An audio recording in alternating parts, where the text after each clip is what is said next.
Let f be a function that is twice differentiable for all real numbers.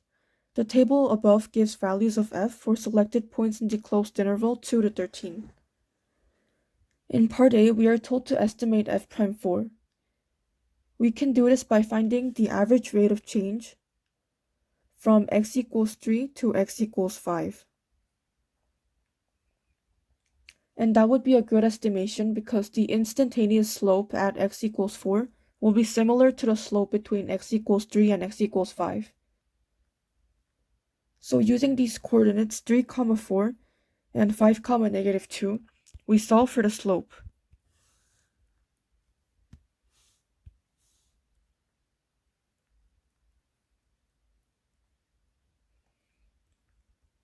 M equals y2 minus y1 over x2 minus x1.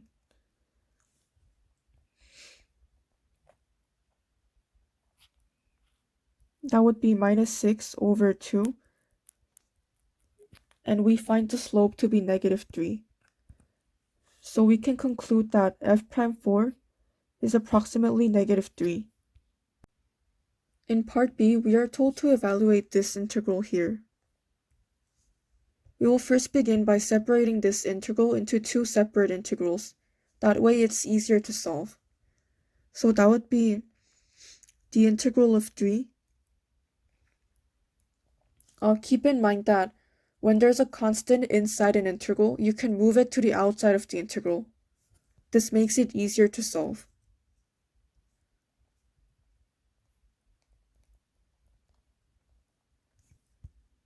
The integral of 3 is 3x. And the integral of f'(x) is just f of x. Now all you have to do is to plug in the upper and lower limit into this equation here and then solve for their difference.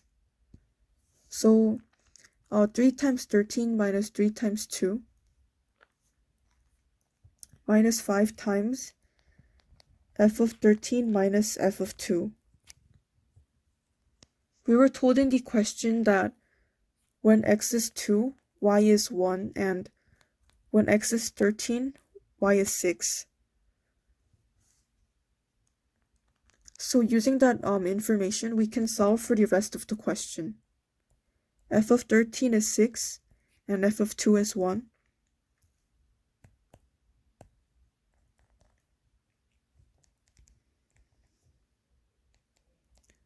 The integral comes out to be 8, so the answer to part B will be 8. In part C, we are told to use a left Riemann sum with subintervals indicated by the data in the table to approximate the integral of f of x from 2 to 13. You should know that the integral of f of x means the area of the region between the graph of f of x and the x-axis. To find the area of this region using the left Riemann sum, we will make many rectangles like you see here. Find the area of each rectangle, then add it all up. This will be a good estimation of the area under the graph of f of x. Also keep in mind that the graph here is not accurate for f of x, but I'm using it for your understanding. The formula here is for solving the area of just one rectangle, which is the leftmost y value of that subinterval times the change in x. The y value corresponds to the height of each rectangle, and the change in x corresponds to the base of each rectangle. After finding the area of all rectangles, we will add it all up to find the total area under the graph. So starting with the first subinterval from x equals 2 to 3, the leftmost y value is 1, and delta x is 3 minus 2. 1 times 1 is 1. So we know that the area of this rectangle here is 1. Moving on to the next subinterval from 3 to 5, the leftmost y value is 4, and delta x is 5 minus 3. 4 times 2 is 8. So the area of this rectangle here is 8. In the next subinterval from 5 to 8, the leftmost y value is -2.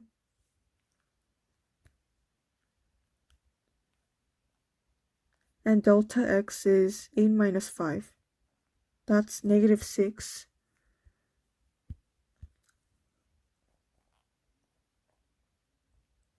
So the area of this rectangle would be -6. And finally, in the last subinterval,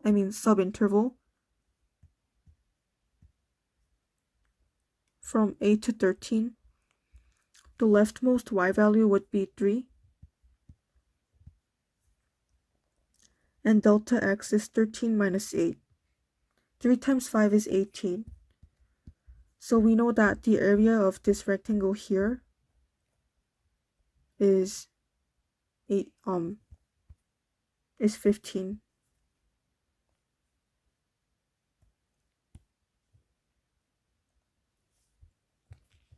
Since we have now found the area of all rectangles, we add them all together to find the total area. So that would be 1 plus 8 plus -6 plus 15. That comes out to be 18. So the answer to part C would be 18. In the first half of part D, we are told to suppose f prime 5 is 3 and f double prime x is less than 0 for all x in the closed interval 5 to 8. Use the line tangent to the graph of f at x equals 5 to show that f of 7 is less than or equal to 4. We will begin by finding the tangent line at x equals 5. We are given the slope and coordinate at x equals 5, so we can use the point slope form to find the equation for the tangent line. Y minus y1 equals m times x minus x1. We solve for this and get y equals 3x minus 17. Then we substitute 7 for x. Because we were told to use the tangent line at x equals 5 to prove that f of 7 is less than or equal to 4.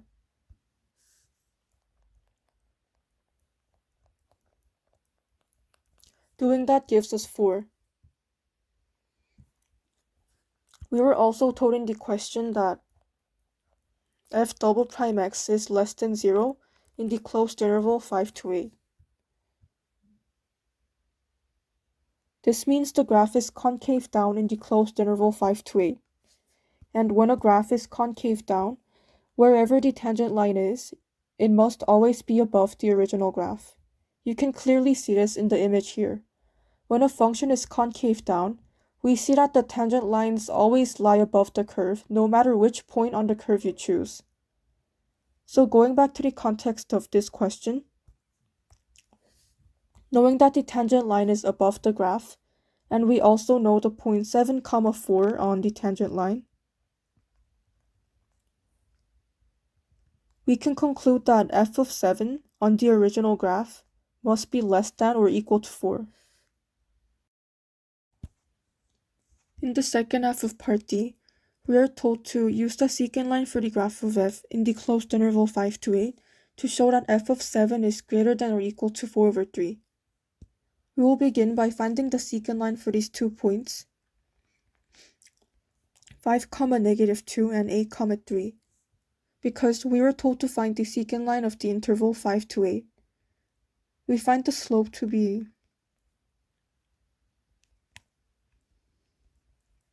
5 over 3. And we now have all the information needed to find the secant line. Using the point slope form, y minus y1 equals m times x minus x1.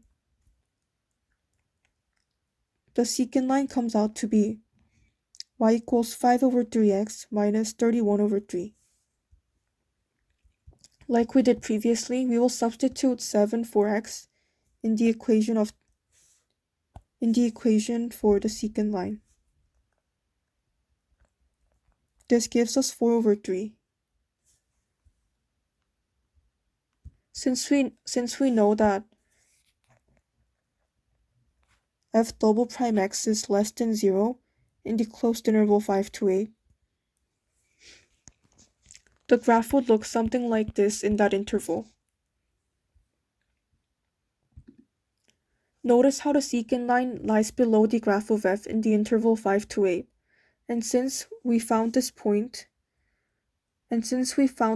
7, 4/3 in the secant line, f of 7 in the original graph must be something greater than 4/3. Therefore, we can conclude that f of 7 is greater than or equal to 4/3.